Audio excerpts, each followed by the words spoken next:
नमस्कार मंडळी, आपण आता आहे कामोठ्या शहरामध्ये आणि माझ्याबरोबर आहे अमर कदम, कोल्हापूरचा अस्सल रांगडागडी आणि इंजिनियर आहे तो पेशाने. आणि आता त्याने त्याचं हे पेलवान लस्सी आणि मठ्ठा हे जे आहे हे त्याने स्वतःचं हे वर्षभरापूर्वी चालू केलेलं असं आहे. स्वतःची 30,000ची नोकरी त्याने सोडून हा त्याचा स्वतंत्र व्यवसाय त्याने चालू केला आहे. आता आपण पुढे त्याच्या शब्दात त्याची यशोगाथा आपण ऐकणार आहे. तर अमर, काय सांगशील आपल्या मराठी तरुणांना या तुझ्या धंद्याविषयी जरा 2 शब्दात सांग.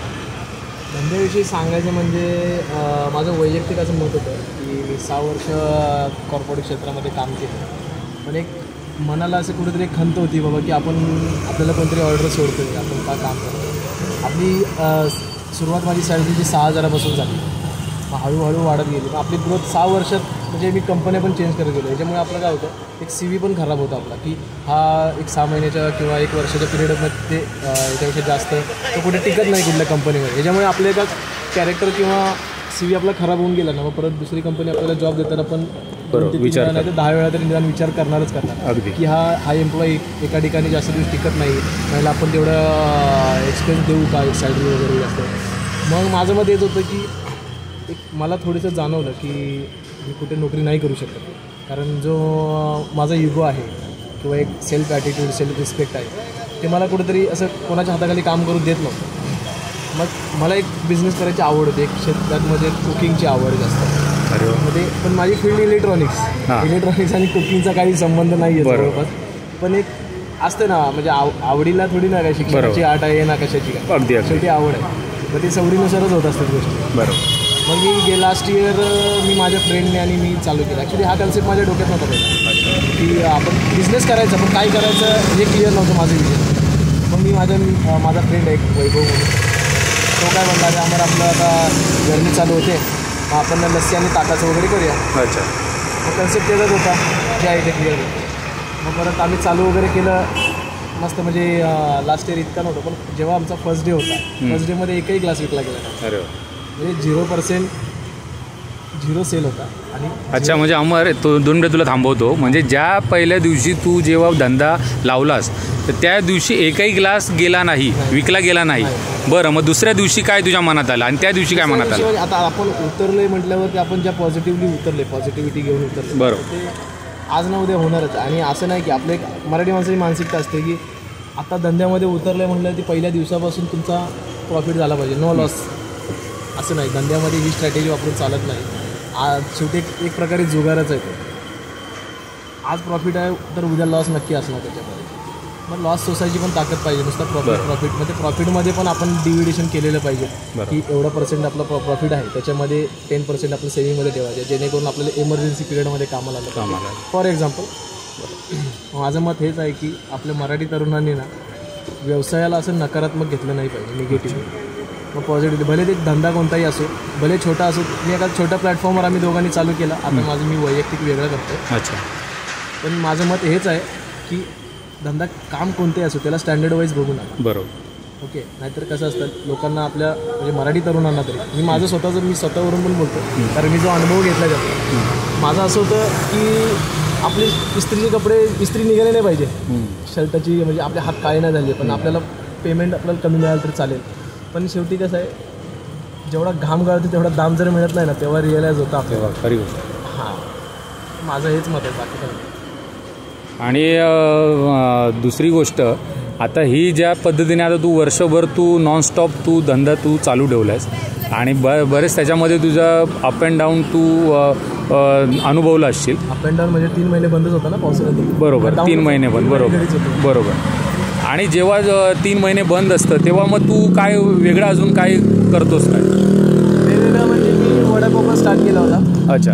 पण ॲक्च्युली ते थोडंसं माझी तब्येत वगैरे कसं 2020मध्ये माझा ॲक्सिडेंट झाला होता. हो. मग ते सगळं माझ्या राईट पूर्ण बाजू जी आहे पूर्ण मुक्का मार लागलेला आहे मला. ते त्या पिरियडमध्ये माझं अंग सुजणे, पाय दुखणे, या गोष्टी होत होत्या. ते थोडंसं मला स्ट्रेस निर्माण करत होतं, आराम करत होतो. बाकी आहे काय ना काहीतरी करायची इच्छा आहे.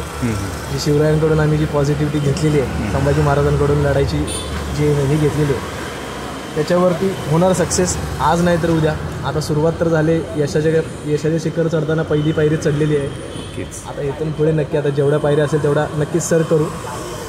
बस नक्कीच. म्हणजे तू थोडक्यात शिवरायांना तू आदर्श मानतोयस आणि जो धंदा व्यवसाय जो चालू केला आहे त्यामध्ये संयम राखायचा आहे, हे गुण तू शिवरायांच्या शिवचरित्रातून तुला भेटले असं तुझं म्हणणं आहे? हो, अगदी अगदी अगदी बाबा. कारण शिवचरित्र आपल्याला हेच सांगतं ना की काळ किती कठीण असू द्या, तुम्हाला फक्त संघर्ष करत राहायचा आहे आणि त्यातून तुम्हाला जे फळ मिळणार आहे ना ते अद्वितीय असणार आहे, एक्स्ट्रा ऑर्डिनरी असणार आहे.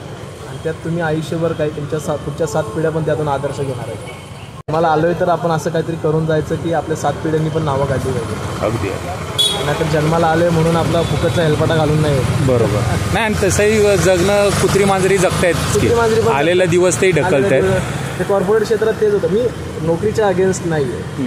माझं कसं आहे, माझं फॅमिली बॅकग्राऊंड थोडासा वीक आहे फायनान्शियल गोष्टी. आणि ॲक्च्युली आता सध्या कंडिशन म्हणजे कसं आहे, अन्न वस्त्र निवारा ह्या अशा मूलभूत गोष्टी आहेत. तसं पैसा पण खूप इम्पॉर्टंट. अगदी खूपच इम्पॉर्टंट. पैशाशिवाय तुमचं पानही हलत नाही. पान हलत नाही आणि नातेवाईकांमध्ये मित्रपरिवारामध्येही तुम्हाला मान सन्मान भेटत नाही त्या एका गोष्टीमुळे. सुरुवातीला मी इथे ह्या स्टॉलवरती जेव्हा मी एकटा उभं राहून लस्सी ताक जे काय असेल विकतोय माझा जो आहे तो, मला माझ्या घरच्या म्हणजे नातेवाईकांनी किंवा भावंडांनी इज्जत दिलेली नाही आहे की तू एवढा शिकून सरून ह्या गोष्टी का करतो. पण मी स्वतः सॅटिस्फाय आहे ना, मी माझी इच्छा मी राखतोय, माझं मन जपतोय मी.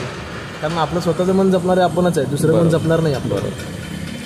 पण म्हणजे थोडक्यात तुझं असं म्हणणं आहे की जेव्हा तू असे हा निर्णय घेतला तर कुटुंबाकडनं म्हणावी तितकी तुला सपोर्ट झाला नाही? नाही, माझ्या फॅमिलीकडून आई वडिलांकडून भरपूर सपोर्ट झाला, पण मित्रपरिवाराकडे म्हणा. अच्छा, की बाबा हा याला काय असं सुचलंय.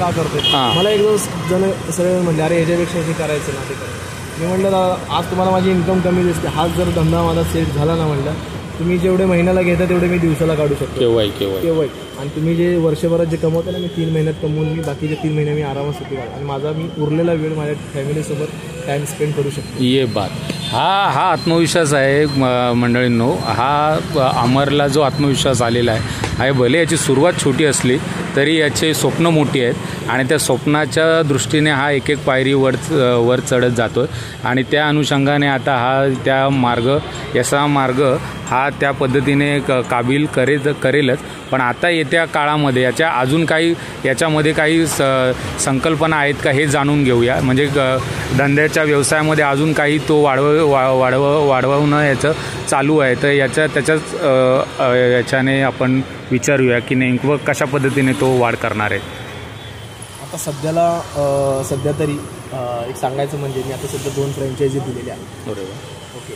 मग त्याच्यामध्ये मी एकही रुपयाचा नफा वगैरे करून घेतलेला नाही. माझं मत हेच आहे की मराठी तरुणांमध्ये व्यवसाय करण्याची इच्छा जागरूक व्हावी. अरे वा. आता ज्या माणसाला एका व्यक्तीला मी दिलेले आहे ते स्वतः पोलीस खात्यामध्ये कामाला आहे. अरे वा, क्या बात आहे. मग ते त्यांना पण एक व्यवसायाची आवड आहे.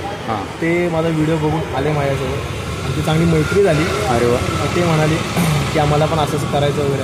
त्यांनी खास धंदा बसवण्यासाठी 20 दिवस सुट्टी टाकली होती. अरे वा. बघा मंडळींनो, हे जो आता अमर जो बोलतोय म्हणजे खास हा त्याच्या सांगण्यानुसार धंदा एका पोलीस मित्र आहेत आपले, त्यांनी चालू केला आणि तो धंदा खरोखर सिरियसली नीट चालावा म्हणून त्यांनी 20 दिवस रजा त्यांनी टाकून त्या धंद्याला त्यांनी सुरुवात केली. ही खूप मोठी गोष्ट आहे. आणि ह्याच्यामध्ये मी माझी रेसिपी वगैरे सर्व पेटंट केलेलं आहे जेणेकरून उद्या माझ्या पोटावरती पाय कोणी देऊ नये. अगदी. आणि ह्या बिझनेसचा एक प्रकार आहे, म्हणजे एक बिझनेसची एक स्ट्रॅटेजी आहे, असलं पाहिजे. कारण आपले कपडे सांभाळून पण दुसऱ्यांना कपडे दिले पाहिजे. बरोबर. अगदी बरोबर. ज्या फ्रँचायझी दिली, आता एक दुसरा जे आहे जळगावला दिलेली आहे, तो पण छोटासा स्टॉल वगैरे सुरुवात करतो. 5 ते 6 हजार 10 हजारची काही छोटीशी इन्व्हेस्टमेंट आहे. फक्त मी काय करतो, जो माझा फॉर्म्युला आहे त्याचा ते मसाला पॅकेट तयार करून देतो, ते कुरिअर इथून करतो आणि कसं बनवायचं कसं नाही त्याला सांगतो, मार्गदर्शन करतो. आता अजून त्यांनी चालू नाही केलं, ते गुढीपाडव्यापासून स्टार्ट करत आहेत चांगल्या शुभ मुहूर्तावर आपल्या हिंदू नवा वर्षापासून. अच्छा, मला एक सांग, म्हणजे या माध्यमातून जे कोणी आता व्हिडिओ तुझे पाहतील तर यांना जर का फ्रँचायझी स्वरूपात त्यांना कोणाला हे या व्यवसायात येऊ इच्छित आहेत तर त्यांना तू मार्गदर्शन करायला तुझी रेडी आहेस, तू रेडी आहेस. आणि तुझं जे काही तुझं टर्म्स कंडिशन असतील त्यानुसार त्यांनी जर का त्यांनाही त्या पद्धतीने ओके वाटलं तर तू ते द्यायला तुझी काहीच ना नसणार. बरोबर ना? बरोबर. तर मंडळींनो बघा, ज्या पद्धतीने याने जो छोटासा व्यवसाय याने जे छोटंसं रोपटं आपण म्हणून लावलं आहे त्याचा आता वेलू खरोखरच गगनावर जायला वेळ लागणार नाही. आणि ज्या पद्धतीने बोललं जातं की बाबा धंद्यातलं एक फॉर्म्युला असतो तो कोणी सांगू इच्छित नाही, पण हा तेवढा मोठ्या मनाने हा छातीटोकपणे हा सांगतोय की बाबा पण याच्या टर्म्स कंडिशन आहेत की जेणेकरून बाबा ज्या काय पद्धतीने सांगेल आणि त्या फॉलो केल्यानंतर निश्चितच याच्यासारख्याच जिथे तुम्ही धंदा ओपन कराल तर तिथेही त्या पद्धतीने ग्रीप पटापट पकडेल आणि तुम्ही यशाच्या शिखरावर नक्कीच हे पोचणार. तर धन्यवाद अमर, एवढा तू मनमोकळेपणाने तू संवाद साधलास आणि एक आपुलकीने तू बोललास. आणि एक जाता जाता फक्त एक मराठी तरुणांना एका वाक्यात तू एक काय सल्ला देशील की बाबा नेमकं तुमच्या मनामध्ये जे काय आहे ना ते कशा पद्धतीने सुरुवात पुढे, कारण बऱ्याचशा आपल्या तरुणांना डोक्यात घोळत असतं की बाबा काय ना काय केलं पाहिजे, काय ना काय केलं पाहिजे, भले फूड लाईनमध्ये पण असो किंवा काय, पण सुरुवात नेमकी कशी करायची ना हे त्यांना उमजत नाही. तर त्यांच्यासाठी तू काय म्हणजे एक तुझ्या कोल्हापुरी भाषेत एक काय त्यांना एक सल्ला देशील? अच्छा, त्यांना सांगायचं म्हणजे काय, सल्ला द्यायला कसं काय, सगळ्यांना म्हणजे समजतं तेवढी समज असते, पण कसं एक विजन क्लिअर नसतो आपला की आपल्याला नेमकं आयुष्यात करायचं काय आणि आपल्याला अचिव्हमेंट काय पाहिजे आयुष्यात. मग ते माझं मत हेच असेल की जे आवड आहे ना त्याला तुम्ही ते जोपासा, त्यातून तुम्ही करा, नक्की तुम्हाला यश मिळेल. आणि नेहमी सकारात्मक राहा, पॉझिटिव्हिटी ठेवा, निगेटिव्हिटीचा विचार करू नका. जग काय म्हणेल, हे काय म्हणेल, ते काय म्हणेल, काही विचार करू नका. खाणारे आपण आहे आणि कमवणारे आपणच आहे. तर याचा विचार सोडून द्या की मी हे करणार तर जग काय म्हणेल. आणि आपला हा मराठी तरुणांना झालेला एक लय मोठा आजार आहे आणि या आजारावरची लस आहे फक्त पॉझिटिव्हिटी. विषय जमतो. वा वा वा अमर, खूपच छान चांगल्या पद्धतीने तुझी जी मतं मांडली. आणि तू या कामोठ्या शहरात आहे, इथे बऱ्यापैकी आपला मराठा समाज आणि मराठी लोक चांगल्या पद्धतीने इथे वावरत आहेत आणि नक्कीच तुला येणाऱ्या काळामध्ये त्यांच्याकडनं सहकार्य झाल्याशिवाय राहणार नाही. आणि माझ्याही शुभेच्छा तुला या इथून पुढच्या काळात तुझ्या व्यवसायासाठी आणि तुझ्या या आत्मविश्वासासाठी. जय जिजाऊ, जय शिवराय. जय शिवराय.